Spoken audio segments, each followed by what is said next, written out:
IndiGo సంక్షోభం కొలికి వస్తుంది. 5-6 రోజులుగా వందలాది విమానాలను రద్దు చేసిన ఆ సంస్థ మెల్లిగా గాడిన పడుతుంది. దేశవ్యాప్తంగా ఇండిగో విమానాల రద్దు సంక్షోభంతో వేలాది మంది ప్రయాణికులు తీవ్ర ఇబ్బందులు ఎదుర్కొంటున్నారు. ఎయిర్పోర్ట్లో పడిగాపులు కాస్తున్నారు. ఈ క్రమంలో ప్రయాణికుల టికెట్ల సొమ్ము రిఫండ్లపై ఇండిగో కీలక ప్రకటన చేసింది. ప్రయాణికులకు సాధ్యమైనంత త్వరగా ఈ చెల్లింపులు జరిగేలా ప్రయత్నాలు చేస్తున్నట్లు తెలిపింది.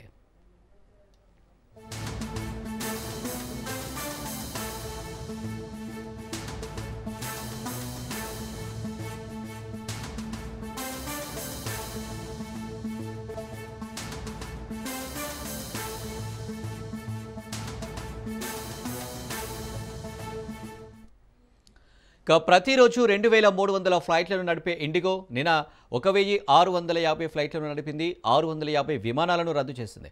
ఈ నెల 10 కల్లా పూర్తి స్థాయిలో సర్వీసులను అందుబాటులోకి తెస్తామని కూడా తెలిపింది. పరిస్థితులు మెరుగుపడుతున్నాయి. త్వరలోనే సాధారణ పరిస్థితులు నెలకొంటాయని పేర్కొంది. దశల వారీగా పరిస్థితులను చక్కదిద్దుకుంటూ తాము తిరిగి సాధారణ స్థితికి చేరుకుంటామని ఇండిగో సీఈఓ పీటర్ ఎల్బర్స్ తెలిపారు.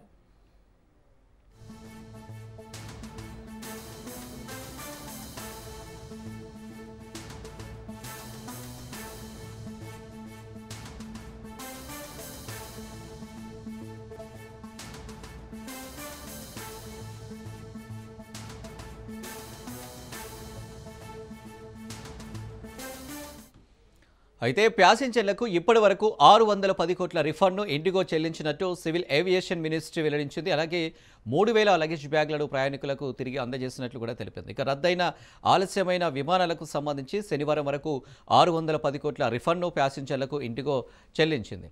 3000 లగేజ్ బ్యాగ్లను తిరిగి అప్పగించింది. రీషెడ్యూలింగ్ ఫ్లైట్లకు సంబంధించి ఎలాంటి ఫీజు వసూలు చేయడం లేదు.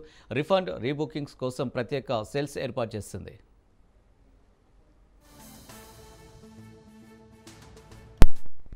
రైట్, దీనికి సంబంధించి మరిన్ని డీటెయిల్స్ మా ప్రతినిధి మధు అందిస్తారు. మధు, ఇటు అటు ఏదో ఒక చారిటీ అయితే వచ్చిందని చెప్పవచ్చు. ఎటువైపు నుంచి ఫ్లైట్ వెళ్తాయి అనే దానికి సంబంధించి ప్రయాణికులందరూ కూడా ఏమి అర్థం కాని పరిస్థితి నుంచి చారిటీకి అయితే ఇప్పుడు వచ్చిందనే చెప్పాలి.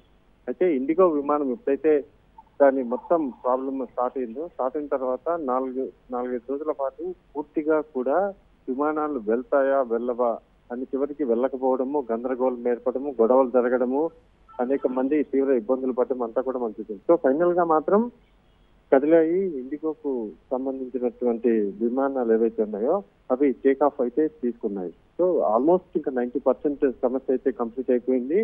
ఇప్పటి వరకు కూడా ఎవరైతే సమస్య తలెత్తినప్పుడు టికెట్లు బుక్ చేసుకున్నారో వారి లగేజ్ అండ్ మోర్ ఓవర్ డబ్బులు ఏవైతే ఉన్నాయో వాటన్నిటిని రీఫండ్ చేస్తూ సారీ కూడా చెబుతూ కూడా ఇండిగో ప్రకటన అయితే చేసింది. ఇప్పుడు ప్రస్తుతానికి ఈ రోజు సాయంత్రం వరకు కూడా 100% సమస్య అంతా కూడా సాల్వ్ అయిపోతుందని చెప్పారు. అయితే ఇందులో సెంట్రల్ గవర్నమెంట్ జోక్యం చేసుకున్నది, అదేవిధంగా మొత్తం సమస్యకు సంబంధించి ఇండిగో కూడా ఎంటర్ అయ్యింది. అలా ప్రతి దాంట్లో కూడా ఒక ప్రాబ్లమ్ సాల్వ్ చేయాలంటే ఏ విధమైనటువంటి తక్షణ చర్యలు తీసుకోవడం వాటిని తీసుకోవడం, కానీ కాస్త ఫెయిల్యూర్ అనేది కూడా అక్కడ కనిపిస్తుంది. సో అవన్నీ కలిపి చివరికి మాత్రం ఇండిగో సమస్య ఏదైతుందో అది ఈ రోజుతో సాయంత్రం వరకు కూడా కంప్లీట్ అయిపోయేలాగా కనిపిస్తుంది. ఆల్మోస్ట్ ఇప్పుడు 90% విమానాలు అయితే రాకపోకలు కొనసాగిస్తున్నాయి. కాబట్టి మిగిలినటువంటి విమానాలు ఏవైతే ఉన్నాయో వాటి అన్నిటిని కూడా ఈ రోజు ఈవినింగ్ వరకు కూడా పునరుద్ధరిస్తామని అయితే ఇండిగో తెలిపింది.